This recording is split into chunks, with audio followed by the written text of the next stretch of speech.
Hello bachcho, let's see. The question says, in the following questions, the assertion and reason have been put forward. Read the statements carefully and choose the correct alternative from the following. A part, both the assertion and the reason are correct and the reason is the correct explanation of the assertion. B part, assertion and the reason are correct but the reason is not the correct explanation of the assertion. C part, assertion is true but reason is false. D part, assertion is false but reason is true. Assertion, in the given figure, if AB parallel CD and angle F is equal to 40 degree, then angle FCD is 130 degree. हमारा figure given है. Reason, if two parallel lines are intersected by a transversal, then co-interior angle are equals. Question को solve करने से पहले हम इसका basic concept सीखेंगे, इसके रिगार्डिंग क्वेश्चन को सॉल्व करेंगे. सॉल्यूशन, की concept,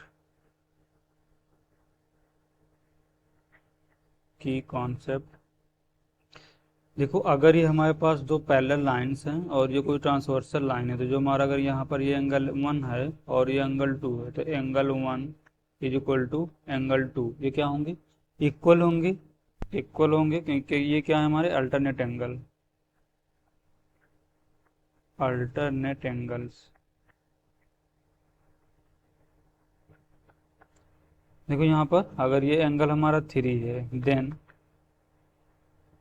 angle 2 plus angle 3 is equal to 180 degree. और एंगल 2 और 3 को हम क्या बोलेंगे? ये हमारे क्या को इंटीरियर एंगल. तो हम इस बेसिक कॉन्सेप्ट का यूज करेंगे और इसके अकॉर्डिंग क्वेश्चन को सॉल्व करेंगे.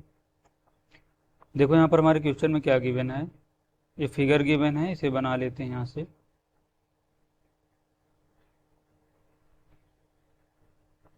नेम क्या है इसका? A B F. ये हमारा ए है, ये बी है, ई, और ये क्या है? एफ. सी डी, ये सी है और ये हमारा यहाँ से क्या है? डी. अब देखिए क्वेश्चन में क्या गिवन है कि ए बी हमारी पैरेलल है सी डी के, तो यहाँ से हमें क्या मिलेगा? ए बी पैरेलल है सी डी के और angle F is equal to हमें गिवन है 40 डिग्री. और ये ए पे क्या है? ये तो 90 डिग्री है, तो देखो ये यहाँ से तो 90 डिग्री है और एंगल एफ हमें कितना गिवन है? 40 डिग्री. देन अगर देखो हम यहाँ से फाइंड आउट करना चाहें angle A E F, then angle A E F is equal to, इसको हमें फाइंड आउट करना है. तो अगर हम ट्रायंगल कंसीडर करें A E F, in triangle A E F, तो ट्रायंगल्स के तीनों एंगल का सम हमारा कितना होगा? 180 डिग्री. तो कितना मिलेगा यहाँ से? 40 degree plus 90 degree plus angle A E F is equal to 180 degree. Simplify करेंगे तो यहाँ से हमें मिलेगा angle A E F is equal to 180 degree minus 130 degree. इसको फर्दर सिंप्लीफाई करेंगे तो angle A E F is equal to कितना मिलेगा यहाँ से हमें? 50 डिग्री. तो देखो यहाँ से ये वाला एंगल हमें यहाँ से कितना मिला? 50 डिग्री. और देखो टोटल तो 180 होगा, तो ये वाला एंगल यहाँ से कितना बनेगा? 130 डिग्री. तो अगर हम यहाँ से इसमें लिखें कि angle F E B is equal to कितना मिलेगा यहाँ से हमें? 150 degree, oh sorry 130 degree. Angle F E B is equal to 130 degree. देखो हमें डायग्राम को देखते हैं, तो यहाँ से अगर ये 130 डिग्री है और देखो ए बी अगर सी डी के पैरेलल है, तो ई बी भी हमारी सी डी के पैरेलल होगी. तो ये वाला यहाँ से अगर एंगल सी और यहाँ पर एंगल एफ ई बी, ये हमारे क्या बनेंगे?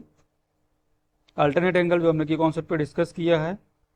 तो ये इक्वल होंगे. तो यहाँ से देखो क्या मिलेगा हमें? Then angle E F oh sorry F E B is equal to angle F C D.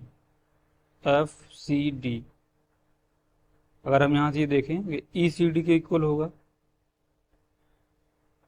Angle E C D. तो यहाँ से देखो 130 डिग्री है, तो 130 degree is equal to angle E C D. और एंगल ई सी डी किसके equal होगा, देखिए वो फिगर पर देखें एंगल एफ सी डी की। इसके अकॉर्डिंग हमारा जो असर्शन है वो क्या हो जाएगा, ट्रू हो जाएगा। रीजन वाले पार्ट को देखते हैं।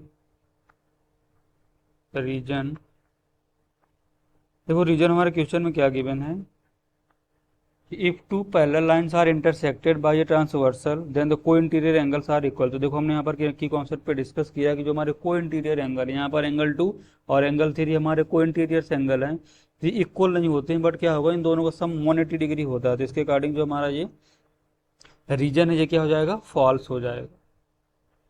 तो देखो इसके अकॉर्डिंग हमारा करेक्ट ऑप्शन कौन सा बनेगा, assertion is true but reason is false, तो option C is the correct answer. Hope you understood it well, best of luck.